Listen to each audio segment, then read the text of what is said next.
حرم المحب مع المحبين. قالوا والذي لا يسعه أن يحرم وأن يهل في ربيع الأول فإن الله سبحانه وتعالى جعل لنا ولكم ربيع الثاني، فمن لم يدرك نصيبه من غذاء ومن شراب ومن دواء ومن سقيا المحبة في ربيع الأول قال معاه الفرصة في ربيع الثاني. ونحن الآن نحن وياكم في خواتيم شهر ربيع الأول الأنور. لابد للإنسان يعمل جرد حساب على المستوى الفكري والمعرفي، كيف زادت معرفتي بسيدي رسول الله؟ هل حصلت نقلة نوعية في معرفتي بهذا الحبيب؟ هل اتسعت مداركي في شهود هذا الحبيب؟ هل حققت معنى الشهادة الثاني وأشهد أن محمد رسول الله؟ الجملتين والشهادتين، أشهد أن لا إله إلا الله وأشهد أن محمدا. ما مدى هذه الشهادة؟ مداها المعرفي ومداها التصديقي ومداها العياني في حياتي. ثم على صعيد الوجدان والمحبة، كيف هي سقيا المحبة والرابط بين النبي صلى الله عليه وسلم؟ كيف مرت علي ليالي ربيع الأول الأنور؟ هل مرت علي لحظات وأنا أتقلب لا أعرف النوم لأني مشتاق إلى رسول الله؟ هل مر علي ليلتين أو ثلاثة يقطع ليلتي البكاء أنني أتحسر على ضعفي وطينتي وأكداري وأقذاري وحجاب معدني أنها تحول بيني وبين مشاهدة الجمال البديع؟ يعيش مشاعر الإنسان، هذه المشاعر هي روح الدين، هي عمق الدين. صلى الله على سيدنا ومولانا رسول الله قال: 3 من كن فيه وجد بهن حلاوة الإيمان، أن يكون الله ورسوله أحب إليه مما سواهما. هل وصلنا إلى هذه الحالة في ربيع الأول الأنور؟ وأن يحب المرء لا يحبه إلا لله. كيما في علاقات مصالح ومنافع، كما سمعنا من كلام الشيخ الله يبارك في أبو الطيب كوكي، أن نوصل إلى مرحلة إدمان الحب، أني أنا التقيت فيك فقط للحب في الله، ويشهد الله علي أنني ما وردت إسطنبول اليوم وما دخلتها وما جئت إلى هذا المكان إلا محبة في الله. لا أرتجي أي منفعة معكم إلا أن يجمعني الله وإياكم في ظل رسول الله. اشهد الله علي، وأسأل الله أن تكون هذه مقابلاتنا. إذا حقت لنا هذه المقابلة وصحت لنا هذه المقابلة فنحن في مجلس عظيم عزيز من مجالس هذه الدنيا التي امتلأت بالدم وامتلأت بالذم وامتلأت بالهم وامتلأت بالغضب، وما عاد حد يجالس حد إلا لمنفعة أو لمصلحة. نحن اليوم ما اجتمعنا إلا لله. أنتم اليوم ما جئتم إلا لتصلوا على رسول الله. يا بختكم، يا هناكم، يا عزكم، يا شرفكم، يا كرامتكم، يا محلاكم. شوفوا الليلة حالكم في السماء قبل الأرض. شوفوا الليلة حالكم في السماء قبل الأرض، أنك الليلة غيرت في مواعيدك وتراتيبك واجتماعاتك ولقاءاتك ومواعيدك لأجل أن عندك معنى. ما هو المعنى؟ الله ورسوله. أنا الليلة جيت على مجلس لعلي أنظر إلى وجوه نظرت إلى من نظر إلى من نظر إلى من نظر، طلعت مشهد هيبة سيدي رسول الله. جئت الليلة لأسمع صوت لعله قد سمع صوت عن صوت عن صوت إلى صاحب الصوت الذي قال الله فيه: لا ترفعوا أصواتكم فوق صوت النبي. أنا جئت الليلة لأحصل حالة روحية مسلسلة مستمدة من قلب عن قلب عن قلب إلى قلب سيدي ومولاي رسول الله. جئت لصافح أيدي امتدت عبر أيدي يدا بيد إلى مقام النبوة. ما اجتمعنا إلا على رباط هذا الحبيب وإلا على محبة هذا الحبيب. قال: وأن يكره أن يعود في الكفر كما يكره أن يقذف في النار. كما أن المدن اليوم في علم تخطيط المدن وفي سياحة المدن، وهذه المدينة لعلها من أكثر اليوم المدن على مستوى المنطقة ريادية في السياحة، تلاقي كل واحد معه خريطة. لكن نحن يا حبيبي لا جينا ندور على خريطة صناعة ولا على خريطة زراعة ولا على خريطة تجارة، وإنما جئنا نمسك لإسطنبول وأهل إسطنبول خريطة الروح. اليوم من في العالم ينزل إلى مدن يريد أن يشاكلها روحيا وأن يشابكها روحيا. رحلة الروح أثمن ما في الإنسان روحه، الباقي فيك روحك. هذا من غير مؤاخذة حنودعه والرحلة تكمل. أول شوط بيجي عند الموت ويقول لك: الحمد لله على السلامة، خلص الشوط الأول، أهلا بالقادمين عبر هذه البوابة، أنت نزلت في عالم البرزخ، يلا ودع الكسوة، ودع الجثمان، ودع التمثال الطيني، السلام عليكم يا جسد، السلام عليكم، خلاص أنا الروح بكمل رحلتي، بلبس ثوب ثاني يناسب البرزخ. نطلع من البرزخ فإذا هم قيام لرب العالمين، السلام عليكم، وظل أبدل ثواب بظل أبدل ثياب، حتى الروح هذه هي اللي عليها المعول في البقاء. لذلك الله عز وجل برأ الأرواح لتبقى. الخالد فيك الروح، الباقي فيك هو الروح. كنت مرة عند واحد من الصالحين عجيب، هذا إذا بتزوره في بلادنا، هو في محافظة خارج عمان، إذا بتزوره بتلاقيه على باب البيت بس بلم الله يعزك النفايات، بنظف الشارع اللي قدام بيته، هاي عادته وعلى بساطة. لكن إذا كلمك سبحان الله كلامه يخترق روحك. حتى البعض يقول لك يعني سبحان الله هذول فيهم الرجال صفات الأبدال.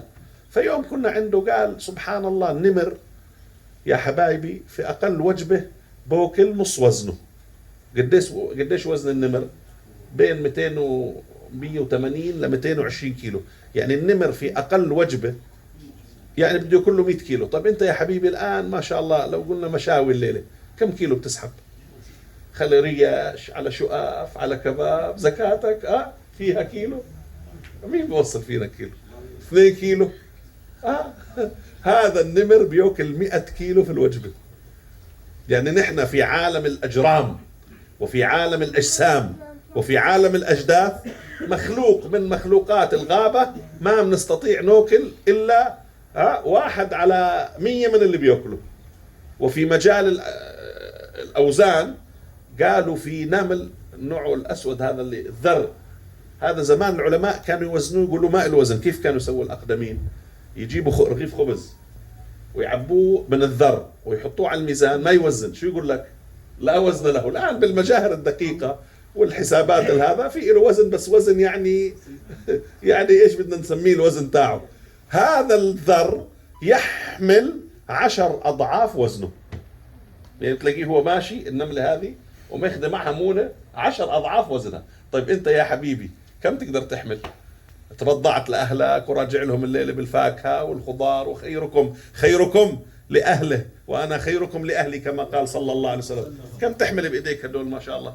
طيب وإذا كان واحد فيكم ما شاء الله من أبطال العالم في الأجسام والأجرام، كم بيستطيع يحمل؟ أكبر بطل عالمي دخل جينيس ولا الأرقام القياسية قديش حمل في حياته؟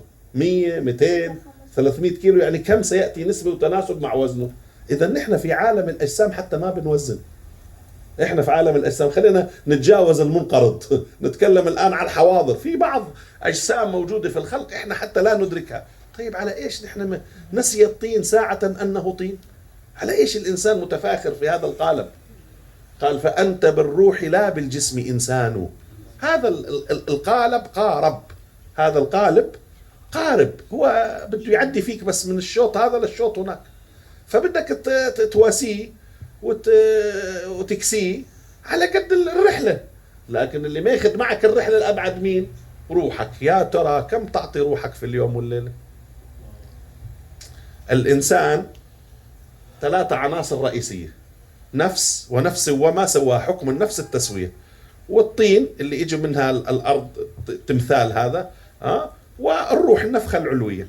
بين النفس وبين الروح في عندك بريد الروح من النفس إلى الروح، شو اسمه؟ برزخ أو بريد بسموه العقل. وبين النفس والطين هذا الجسم في بريد، في برضه شو هو؟ القلب. يا عيني عليك، صار الإنسان 5 مكونات. وهذا الإمام أبو حامد الغزالي بنى على أساس تكوين الإنسان أن الإنسان جسم، وأن الإنسان قلب، وأن الإنسان روح، وأن الإنسان عقل، وأن الإنسان نفس. يا ترى كم بتغذي نفسك في اليوم؟ النفس اللي هي بتشتهي، النفس اللي هي بترغب. ولذلك يعني النفس إلها قالوا كيف يقود الإنسان نفسه ويزمها من جهة خنزير الشهوة وكلب الغضب. واحد شبه انه انت بدك تاخذ نفسك عن نفسك، وشو اللي قاعد بشد نفسك يوميا؟ خنزير الشهوة وكلب الغضب.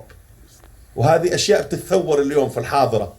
وعندك الجسم هذا له غذاء.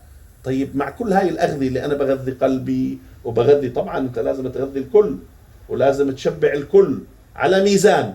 لا يا سيدي أنا بدي أجوعها، كل واحد أضرب والنفس كالطفل إن تهمله شب على حب الرضاع وإن تفطمه فينفطم، ورب مخمصة قال البصيري شر من التخم. وإيش قال عن هذول الثنتين؟ شو قال؟ وخالف وإنهما محضاك النصح فاتهمي.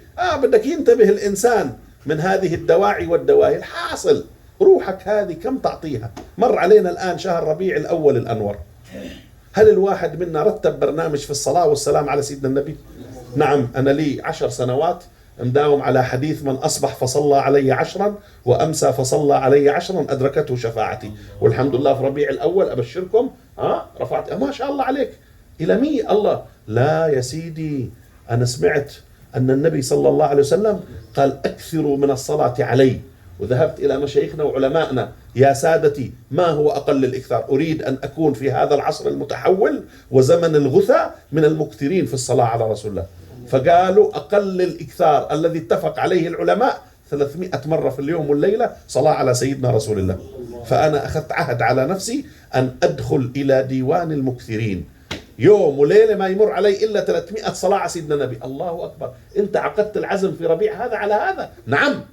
أنا سمعت من المشايخ والعلماء أن من أراد أن يتعرف إلى رسول الله صلى الله عليه وآله وسلم فإن عنده العلوم النبوية ال5: الشمائل، الدلائل، الفضائل، الخصائص، السيرة. فاتفقت أنا وزوجتي، اتفقت أنا وصديقي، اتفقت أنا وأحد طلابي، اتفقت أنا وشريكي أنه يوميا نقرأ حديث أو نقرأ فائدة آية أو نقرأ قول في هذه العلوم النبوية ال5. ما يمر علينا سنة إلا وكل سنة عرفنا شمائل أكثر، وعرفنا دلائل أكثر، وعرفنا خصائص أكثر، وعرفنا سيرة للنبي صلى الله عليه وسلم. قبل أسبوع أو كم مشيت إلى مدرسة الأولاد، وصادف عندنا الأحباب في دار المعين عاملين لعبة تركيب بازل على شكل الناقة القصواء تحن إلى القبة الخضراء. قلت لهم أنا الآن بعملكم مسابقة ومعي هدية يا أولاد، يلا. ما هي المراكب النبوية؟ بابا راكب بنتلي وماما جبلها لمبرجيني. والله احنا في البيت ما عندنا سيارة، على السياكل. لا والله نحن حبينا نقضيها على التوك توك. هذه مراكب العصر، في مراكب جوية وفي مراكب بحرية. طيب جدك الحبيب الأعظم كيف كان يتنقل في الحياة الدنيا؟ عد له صلى الله عليه وسلم من حيث الإجمال 5 أنواع من المراكب. سيدنا النبي شوف أنت لما تتعمق صليتوا عليه صلى الله عليه وسلم وتعيش مع تقول اليوم بدي أعرف مراكبه، بكرة بدي أشوف حجراته، بعدها بدي أعرف أقاربه. مرة عمل دورة للبنات عندنا في معهد الحورة، تخيلوا شو موضوعها. اليوم الأول بنات سيدنا النبي، جلسنا 3 ساعات. عن مين؟ أيوة، مين أول واحدة؟ أكبرهم مين؟ السيدة زينب، جبنا حياتها كاملة. الثانية السيدة رقية، الثالثة سيدة أم كلثوم، الرابعة سيدة فاطمة الحورة البتول الفرقدة أم أبيها عليهم السلام ورضي الله عنهم جميعا. ثاني يوم شو كان الموضوع؟ عمات سيدنا النبي. ثالث يوم حموات سيدنا النبي. مش عنده حموات سيدنا النبي؟ طيب كيف كان يتعامل مع حمواته؟ طيب مش كان سيدنا النبي في بيوته في أبناء وبنات زوجاته سموهم الربائب؟ كيف كان يتعامل مع الربائب صلى الله عليه وسلم؟ شوف أنت كل مالك إيش؟ قاعد تدخل من مكان. طيب شو كان سيدنا النبي يحب يفطر؟ يا حلوين أولادنا هدول لما يتيموا اليوم بلاعب ولا ممثل ولا فنان، احنا ما عندنا مشكلة في التعلقات، لكن التعلقات هي ميزان المحبة والتعظيم في الإنسان. وبصير الواحد يشتهي يقلد هاي الصورة لأنه شربها ومنه صغير. تخيل لما أنت تشتهي صورة سيدنا النبي، تكبر تكبر تكبر وتنطبع فيك الصورة النبوية، تكبر تكبر تكبر وتنطبع فيك الأخلاق المحمدية، تعيش وأنت تتعشق رسول الله صلى الله عليه وسلم. شو كان يحب يأكل؟ شو كان يحب يشرب؟ شو كان صلى الله عليه وسلم مزاجه في ايش بسموه المطبخ النبوي. اليوم لما ننزل على الشام يقول لك المطبخ الشامي حد، المطبخ المصري في دائما أكلاته إلها، المطبخ المغربي بيجمع التناقضات، بيعمل البرقوق مع اللحم، بيعمل البسطيلة السمك مع الجوز. يا عيني المطبخ التركي يعني مكوناته المادة الأولى كذا. طيب تعال الليل نعيش في المطبخ المحمدي. شو كان يأكل صلى الله عليه وسلم؟ شو كان يشرب؟ شو كان يحب؟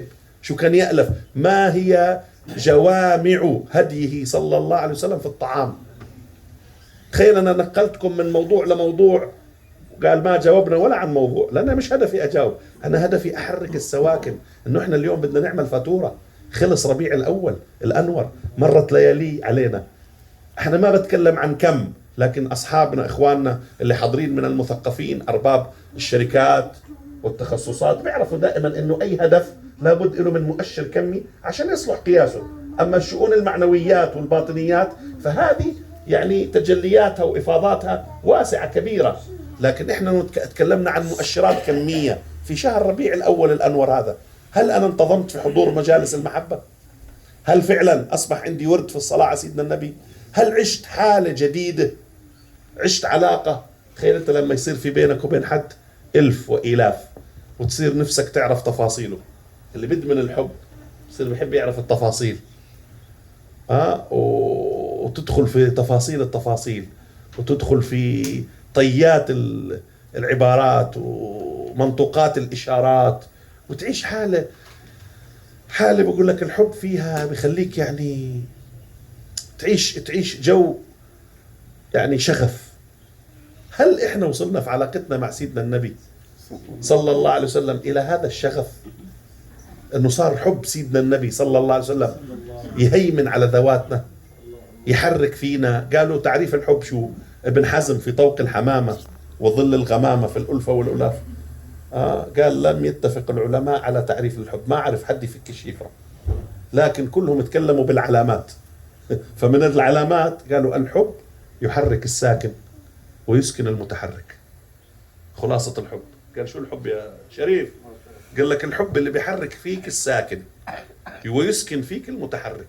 وأزيدك من البيت من القصيدة بيت: الحب اللي بيجمع المتفرق وبيفرق المجتمع، الحب اللي بيقرب البعيد وببعد القريب.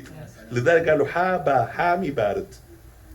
قال كيف الحب داء ودواء؟ قال فداوني بالتي كانت هي الداء. الحب في نفس الوقت داء والحب في نفس الوقت دواء. كان عندنا شاب من أحبابنا اسمه ضيف الله العنانزي، أخ دكتور الآن في العقيدة. كنا أيام الطلب يعني، ولا زلنا في الطلب في قبل 20 أكثر 25 سنة. يوم هيك شفته مش عارف 3 أيام شيخ نعيم مش نايم. خير يا ضيف؟ قال كتبت لك قصيدة. قلت له تفضل. قال أنتم في القلب أنتم يا أحبة حيث كنتم، وجنان الخلد عندي موضع فيه سكنتم، فارحموني يا عيوني يا هنائي إن قبلتم، واستوى الأمران عندي إن وصلتم أو هجرتم، وعزائي في جروحي أنكم أنتم جرحتم. في ثاني قال لا تلمني في جروح خطها في القلب سهمك، ضاع شطر من حياتي ما رأتني فيه عينك. ضاع شطر من حياتي ما رأتني فيه عينك. يوم من الأيام كنت في دبي، قابلت شيخ تيجاني من أهل شنقيط اسمه الشيخ اليدالي، من تلاميذ الشيخ إبراهيم نياس صاحب الفيضة، وأعطاني ناولني قصيدة. قالوا نحن ماشيين في صحراء شنقيط، هذا في أواخر السبعينات كأنه. قال انقلبت فينا السيارة. قال فشعرت بكسر في أضلاعي وتهشم في وجهي، ورجعوا السيارة قلبوها انقلبت، والناس اللي معنا ما فيهم شيء. قال أنا أودعوني على بيت قريب لعجوز وعجوزة في الطريق. قالوا الصبح نقلوني على المستشفى الفرنسي القريب من تلك الديرة. قال والعجيب أنني أنا كانت من أشد الليالي علي صعوبة، ألم ووجع ودم. قال وفي نفس الوقت أجمل ليلة مرت علي في حياتي. قال لأنني رأيت رسول الله. فكتب في القصيدة قال تراءى من حبيبي لي محيا، أهيم بحبه ما دمت حيا. تراءى من حبيبي لي محيا وما كان المكان له مهيا. أنا مجهز حالي في بيتي، أطيب وأتوضأ، أجتمع بالجمال البديع من غير معاتبة ولا ترويع، ويجيني الحبيب الأعظم تحننا وتكرما في ساعة حادث في طرف صحراء عند واحة في بيت وأنا تسيل دمائي. قال تراءى من حبيبي لي محيا وما كان المكان له مهيا. بعدين قال وشاهدت الجلال به جمالا سواء لي بأيهما تزيأ. خاطب الحبيب الأعظم خطاب عظيم، قال إن أبغضتني أبغضت نفسي وحبك لي يحببني إليه. يا رسول الله إن أبغضتني أبغضت نفسي وحبك لي يحببني إليه. إحنا شو حياتنا بدون سيدنا النبي؟ عدم. إحنا بدون سيدنا النبي عدم. إحنا بدون سيدنا النبي إيش بيقولوا ساداتنا الأتراك؟ هيج لا شيء، هيج. ما إحنا بدون سيدنا النبي ما في إيش حبيبي؟ أي نحن بدون سيدنا النبي ولا إشي. هاي بكل اللغات، خذوها مني بكل اللغات. لذلك سادتي لا بدي أطول ولا أقصر، كل هالدعكة على هالكعكة سيدنا النبي، بدنا نعمرها مع سيدنا النبي. لم أزل بالباب واقف، فرحة من ربي وقوفي، وبوادي الفضل عاكف، فأدم ربي. بدنا الليل نوقف عباب سيدنا النبي. اللي منكم بده ياخذ خط الصلاة على النبي ياخذه، اللي منكم ياخذ خط الشمائل والدلائل ياخذه، اللي بده ياخذ خط الرحمة بالأمة، حمل الدعوة، استنزل ما شئت من وظائف ونورانية وطلعة هذا الحبيب. المهم انه يكون بيننا وبين سيدنا النبي رابطة، يكون بيننا وبين سيدنا النبي صلة.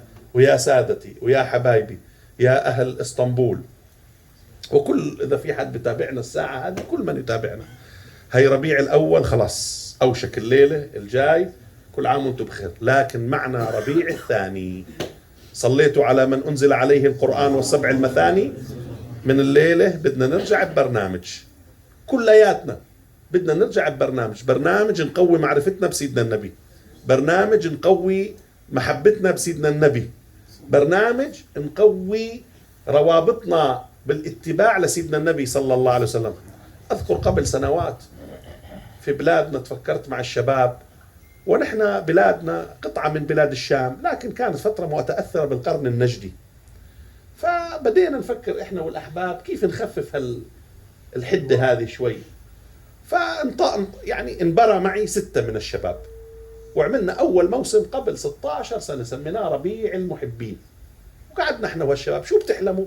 والله بنحلم يا سيدي انه تصير الناس على الدور تحجز موالد عشان نصلي على النبي ان شاء الله. طيب شو بتحلموا يا شباب؟ بنحلم انه كل محافظة نصير نجتمع في قاعاتها، في حدائقها. ممكن كنا نطرح هذا لبعض الشباب، معقول ممكن هيك يصير؟ كيف الناس بتخاطبنا هذا بدعة، وهذا دليلك، وهذا كذا.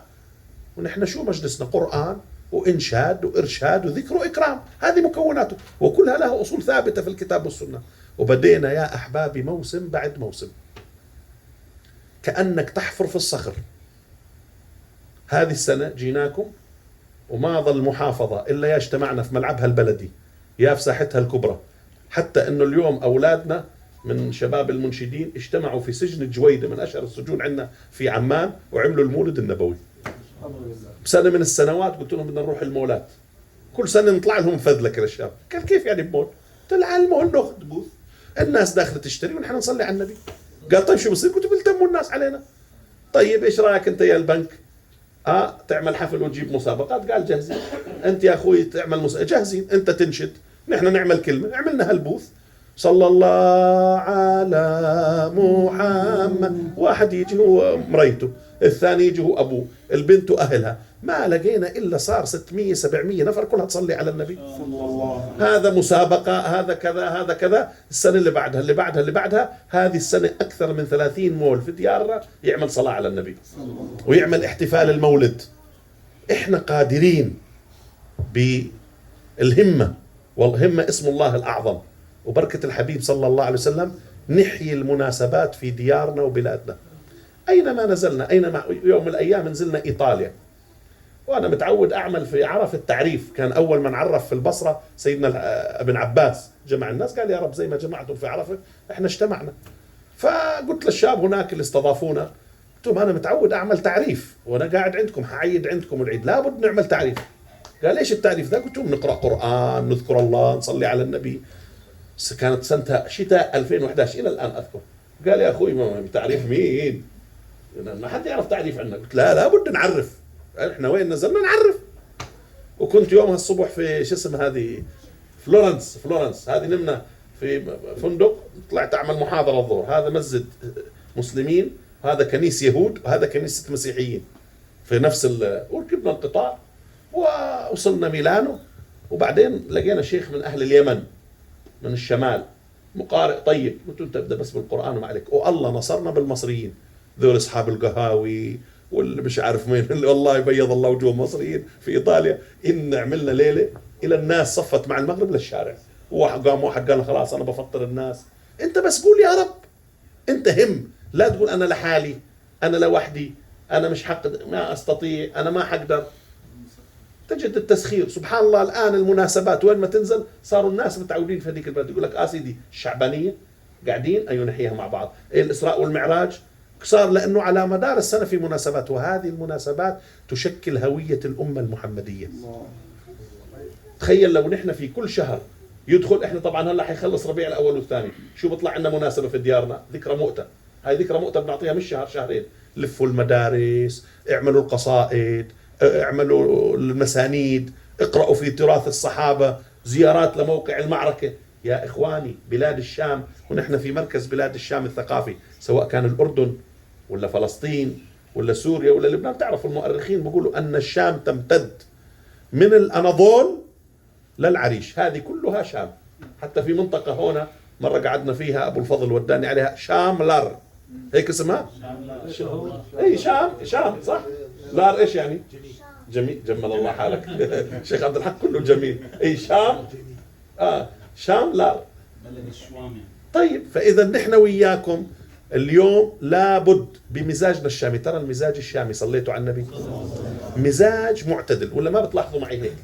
لا عندنا افراط ولا تفريط. تعال لي على مسألة الضرايح والقبور والكذا، معتدلين في زياراتنا. لا شوب ولا برد. لا شوب ولا برد. تعال على مناسبات الشرعية، تعال على ما عندنا لا إفراط ولا تفريط.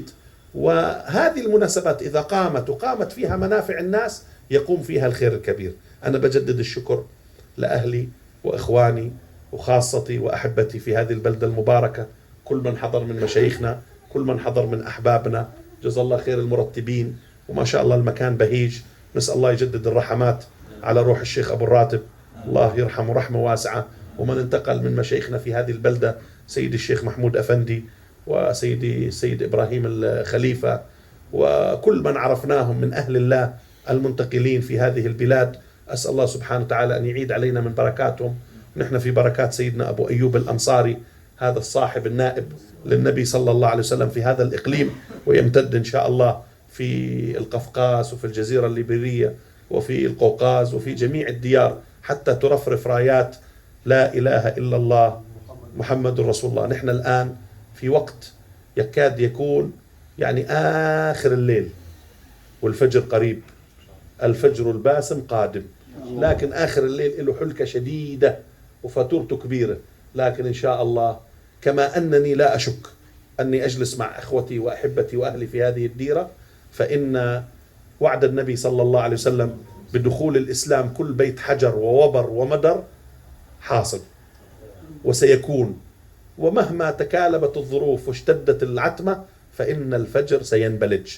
لكن قال صلى الله عليه وسلم بعز عزيز أو بذل ذليل، كله جاي، كل اللي بتدور عليه جاي. خليه يجي بشرفنا ويجي بديننا ويجي بهمتنا. وتعالوا نفكر كل واحد في موقعه، كل واحد في تخصصه، كيف يكون مرابطا على ثغر من ثغور الأمة. سيدنا النبي وصف هذه المرحلة بأن الأمة تتكادم فيها تكادم الحمر. طيب شو الحل يا رسول الله؟ قال أفضل جهادكم الرباط. كل واحد منا مرابط في موقفه، مرابط في موقعه، مرابط في دوره، مرابط في طوره. فكر أنت في تخصصك. اليوم العالم تخصصي، اليوم العالم مؤسسي. حتى الشباب اللي في الذكاء الاصطناعي، حتى الشباب، مع أني أنا الذكاء الاصطناعي يعني حاسس هذه الفترة أنه حيدخل زي ما اسطنبول دخلت في الشتاء، يعني حيصيبوا فترة من فترات يعني هيك حيهدى شوي. أو حتى كان تخصصك سبراني ولا تخصصك في الطاقة المتجددة أو في التنمية المستدامة، خلي إلك موقع في الرباط، في رباط إلى يوم الدين. طوبى لعبد آخذ بعنان فرسه، كلما سمع هيعة أو زعقة طار إليها، يطلب الموت مضانة. إن كان في الحراسة فهو في الحراسة، وإن كان في السقاية فهو في السقاية. تقبل الله منكم، وكل عام وأنتم بخير. وربي يجعل هذا المجلس قرة عين لسيدنا النبي ومدخل سرور إلى قلبه الشريف، ويجعلنا مطبوعين على جنانه، مذكورين على لسانه، وما يحرمنا خير هذه الليلة. اللهم اجعل لنا الدنيا زيادة في كل خير، والموت راحة من كل شر، ولا تجعل الدنيا أكبر همنا ولا مبلغ علمنا. بارك في هذه الساحة والساعة، والحمد لله رب العالمين.